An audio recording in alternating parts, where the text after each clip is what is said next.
Alors, ce matin, on va faire des omelettes, mais sans casser les œufs. Exactement, il est omniprésent en cuisine, l'œuf, omelette, quiche, pâte fraîche, on le retrouve partout. Aujourd'hui, notre pépite propose une alternative à l'œuf traditionnel, inventé par des Françaises. Ça s'appelle le pas pondu, un œuf vegan. Pas pondu.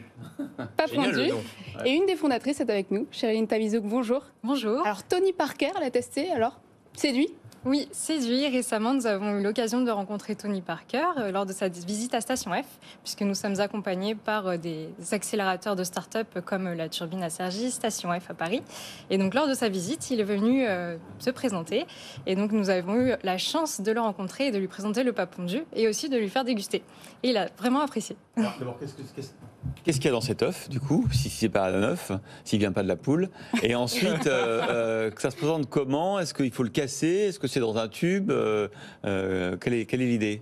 Alors, les alternatives que nous avons développées sont composées que d'ingrédients d'origine naturelle. Ouais. C'est très important pour le consommateur, mais aussi pour nous d'avoir proposé des alternatives composées à partir d'ingrédients d'origine naturelle, végétale, peu d'ingrédients.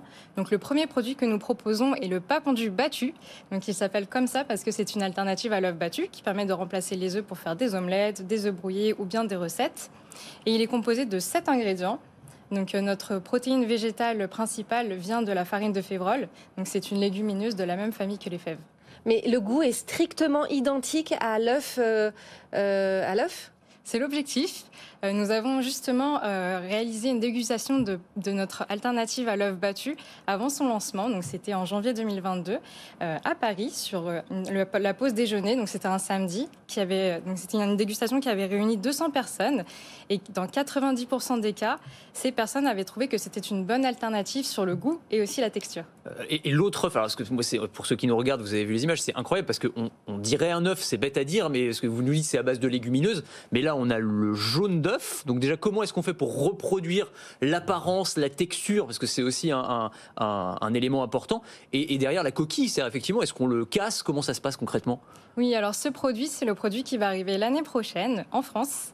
Et donc c'est bien une alternative à l'œuf qui imite l'œuf sur son aspect avec un blanc et un jaune, tous les deux séparés par une technique de cuisine moléculaire qui est la sphérification, qu'on a réadapté parce que cette technique est plus utilisée pour des petites billes et on l'a réadaptée au format œuf jaune d'œuf.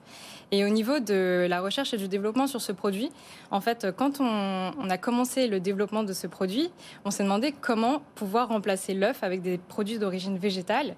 Et ce qu'on a fait, c'est qu'on est parti tout simplement de l'œuf.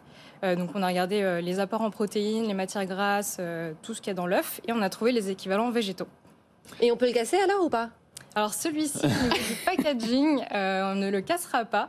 Au niveau du packaging, on est en train de chercher un éco-packaging qui puisse le conditionner et qui puisse être pratique pour le transport et pour le consommateur.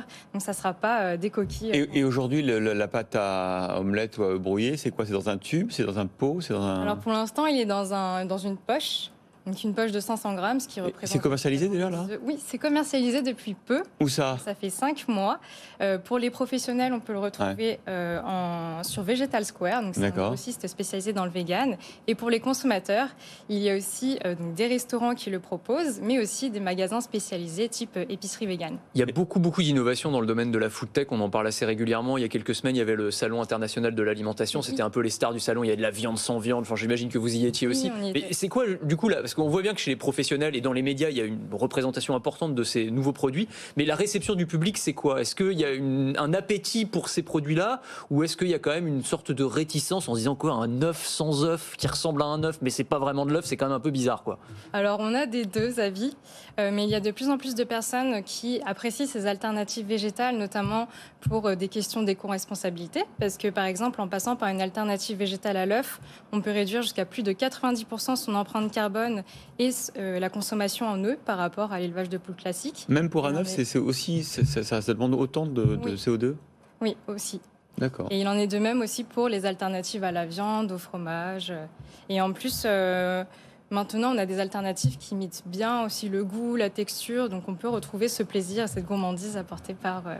Noémie. C'est vrai qu'on voit cette nouvelle offre alimentaire, donc cette offre végétale se développer. C'est une alternative pratique, mais est-ce que c'est une alternative saine, naturelle? Beaucoup de consommateurs pointent des produits ultra transformés, donc de ces produits similaires, ces simili-carnés, ces simili-laitiers, simili-œufs. Oui, ça a été très important pour nous d'inclure la partie santé, notamment parce que mon associé et moi, nous sommes toutes les deux de base ingénieurs en biologie.